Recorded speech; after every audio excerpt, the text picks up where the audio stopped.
Un jour nouveau veut démarrer à Kinshasa par une rencontre entrepreneuriale ce vendredi. Après le succès à l'est du pays, l'organisation voudrait aussi aider les Kinois à développer leur potentiel et le déployer. Camille Toto est l'invité du journal reçu par Julie Sefou.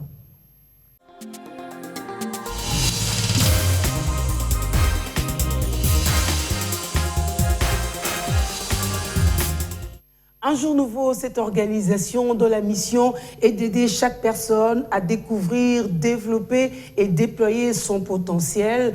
Après le riche succès récolté à l'est de la République démocratique du Congo, voudrait s'étendre à travers tous les pays, mais en commençant par Kinshasa, sa capitale. C'est le sens justement de la rencontre ce vendredi 27 août 2021 au chapiteau du GB de la rencontre entrepreneuriale. Nous en parlons avec le président fondateur de cette ASBEL, Camille Toto. Bienvenue à vous. Merci Madame Julie. Ainsi, un jour nouveau se sent prêt à venir à la conquête de Kinshasa, la capitale. C'est une grande opportunité, Julie Sefou, qui nous est offerte de pouvoir rencontrer les jeunes entrepreneurs ici dans la capitale qui ont un projet et qui aimeraient voir ce projet réussir. Nous voulons parler avec eux, apprendre d'eux, savoir quels sont leurs défis et les opportunités qui s'offrent à eux, mais également partager quelques expériences que nous avons déjà enregistrées à l'est du pays et voir comment, ensemble, en établissant ce réseau, nous pouvons les propulser afin que leurs initiatives voient un jour nouveau et qu'ils puissent réussir pour non seulement combattre le chômage, mais également créer des opportunités d'emploi. Alors ce vendredi sera un jour nouveau pour un jour nouveau en tant qu'ASBEL, mais aussi pour les entrepreneurs qui se présenteront. Quel est le profil de ces entrepreneurs qui sont invités à participer à cette rencontre? Eh bien, tous ceux qui ont un projet entrepreneurial, qui signifie ils ont identifié un problème de société et se sont dit qu'ils peuvent faire partie de la solution et aimeraient un accompagnement. Ce sont ces jeunes, ce sont peut-être ces moins jeunes, qui ont déjà eu le temps d'écrire, d'élaborer, de penser à ce projet et qui veulent le voir réussir, qui sont invités. Les portes sont grandes, ouvertes à toutes ces personnes. Nous aimerions apprendre d'eux, mais nous aimerions également leur communiquer peut-être quelques astuces qui peuvent leur permettre de réussir. Alors ça, c'est avec modestie que vous le dites. On va essayer de revenir sur l'évaluation de Un jour nouveau à l'Est. Ça ne se présente plus, l'organisation est plus que connue d'ici et d'ailleurs. Comment vous, en tant que visionnaire aujourd'hui, vous évaluez-vous? Nous sommes extrêmement satisfaits et nous le disons humblement. En dépit des difficultés que nous avons rencontrées, nous avons vu beaucoup de jeunes passer d'un état où, vous savez que quand on termine les études, eh bien, la norme est qu'on écrit une lettre de demande d'emploi. Ah ouais. Et nous avons dit aux jeunes, écoutez, il n'y a qu'un certain nombre de ministres dans le gouvernement, un certain nombre de parlementaires, il y a seulement un certain nombre de postes officiels dans l'État. Et encore qu'on cherche ceux qui ont de l'expérience quelque part. Nous avons une population d'environ 80 millions d'habitants, avec 65% de cette population qui est jeune, donc jusqu'à 25 ans, nous ne pourrons pas tous entrer dans ces positions ou ces postes qui sont offerts. Il est temps de commencer à créer l'emploi plutôt qu'à chercher l'emploi. Et donc à l'Est, nous avons vu ces jeunes qui sont passés de cet état de quémandeurs, des fois, qui étaient dans la rue en train de chercher des opportunités, à se dire qu'ils ont en eux la capacité de développer une idée jusqu'à la rendre rentable. Rentable pour eux-mêmes, mais également pour procurer de l'emploi à ceux qui les entourent et ainsi résoudre un problème de société. Et donc nous avons vu ces jeunes maintenant, hier ils s'appelaient demandeurs d'emploi, aujourd'hui ils s'appellent chefs d'entreprise. Ils sont DG, ils sont directeurs, ils ont recruté certaines personnes et ils ont vu leur entreprise commencer à émerger. Et nous sommes vraiment contents de pouvoir apporter cette expérience ici à Kinshasa, bien que nous savons qu'il y a déjà des incubateurs qui œuvrent ici. Nous aimerions travailler en collaboration avec eux pour offrir les mêmes opportunités aux Kinois.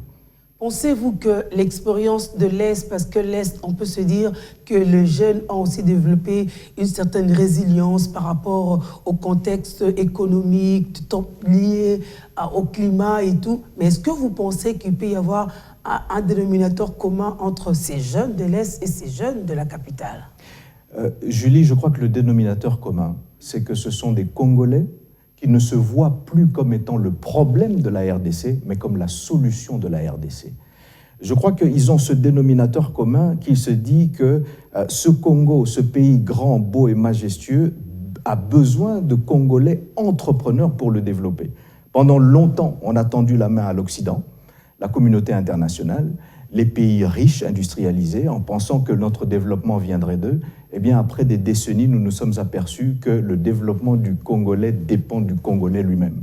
Et donc, le dénominateur commun de ces jeunes entrepreneurs, c'est qu'ils ont compris qu'il est temps de se lever et de saisir toutes les opportunités qui s'offrent à eux, et que le temps est révolu où un étranger vient, trouve une ou deux idées qu'il développe, et puis s'enrichit, et puis investit dans son pays. Il est temps que les Congolais soient en mesure de prendre leur économie, l'économie de leur pays en charge. Et ça va commencer par cette grande masse de la population qui, en majorité, est jeune et qui peut développer des initiatives entrepreneuriales. Un jour nouveau en idée, c'est une chose, mais un jour nouveau aura besoin des moyens pour ces jeunes entrepreneurs. Qu'est-ce qui est prévu? Et c'est là que nous sommes en train de compter sur la bonne volonté de tous. Nous comptons également sur l'accompagnement du gouvernement. Nous savons que le chef de l'État a développé une vision de voir beaucoup de jeunes arriver au niveau de millionnaires, avoir des sociétés, des entreprises qui sont un plus à l'économie du pays. Mais également, nous avons des bailleurs de fonds qui, à l'Est, ont déjà montré leur force en nous venant en aide. Il y a des organismes internationaux et des organismes locaux qui ont mis la main à la pâte, et nous avons été en mesure jusque-là de soulever à peu près plus de 150 000 $ que nous avons mis à la disposition de ces startups pour les aider, évidemment, à booster leur initiative et leur permettre de s'étendre dans leurs projets. Jusqu'où va votre accompagnement? Eh bien, nous offrons un espace que nous appelons coworking, où ils peuvent se retrouver parfaitement à l'aise. Ils ont accès à l'Internet, à l'électricité et à l'eau. Nous offrons un accompagnement juridique et comptable. Beaucoup de jeunes qui ont des idées ne savent pas comment s'y prendre. Et ils ont besoin d'avoir des orientations pour savoir comment naviguer les différentes agences de l'État qui vont frapper à leur porte pour leur demander des redevances, des impôts ou des taxes. Nous leur offrons également un réseautage, c'est-à-dire qu'une fois qu'ils ont développé leurs produits, nous avons des contacts avec des partenaires étrangers où ces produits pourraient éventuellement être écoulés sur des marchés autres que celui de la RDC, après avoir évidemment servi la population congolaise. Donc voici un petit peu, et enfin évidemment il y a la formation. Julie, la formation est très importante. Je crois que l'entrepreneuriat, quand on en parle, c'est d'abord une culture entrepreneuriale. Vous voyez que ceux qui ont développé des outils tels que Facebook, WhatsApp et autres ont passé des années à travailler sur leur idée avant de voir les profits et les bénéfices. Nous devons inculquer à cette jeunesse que ce n'est pas parce que tu as commencé une œuvre aujourd'hui que demain tu vas en manger les fruits, mais de les encourager à y travailler, à apprendre, à se développer, à établir des partenariats et à voir finalement cette entreprise avoir le succès qu'ils attendaient dès le départ. Alors rappelez-nous vos différents axes d'intervention en tant qu'ASBEL, mais aussi repassez votre appel aux jeunes entrepreneurs pour ce vendredi. Alors voilà, les axes d'intervention de l'organisation Un Jour Nouveau qui est basée à Goma et donc bientôt à Kinshasa, c'est d'abord la protection et le genre. Nous avons également l'aspect entrepreneuriat et l'aspect éducation. Et je suis content de vous informer, Julie Sefou, qu'au TENAFEP de l'école Un Jour Nouveau, eh bien, l'école a enregistré 100% de réussite. C'est pour dire vous que, avez nos félicitations. Merci beaucoup et je félicite également tout le personnel de l'école Un Jour Nouveau. Et je profite pour lancer encore une fois cette invitation à tous les entrepreneurs qui veulent voir leur projet réussir. Nous nous retrouvons demain à 10h dans le complexe GB, donc à partir de 10h au chapiteau. Et nous voulons vous parler, nous voulons vous écouter, nous voulons également vous communiquer quelques idées qui pourraient nous permettre ensemble de réussir. Quelqu'un a fait cette déclaration. Si tu veux aller vite, va seul. Va seul. Mais si tu veux aller loin, fais-toi accompagner. Voilà. Et nous voulons être accompagnés de tous ces génies entrepreneurs congolais. On espère vraiment que ce vendredi 27 août, cette rencontre entrepreneuriale soit un jour nouveau pour beaucoup d'entrepreneurs qui seront à ce rendez-vous. C'est un jour nouveau pour le Congo. Merci beaucoup à vous. Merci à vous, Monsieur Madame. le président fondateur visionnaire d'Un Jour Nouveau et bon succès. Merci beaucoup. C'était l'invité du journal.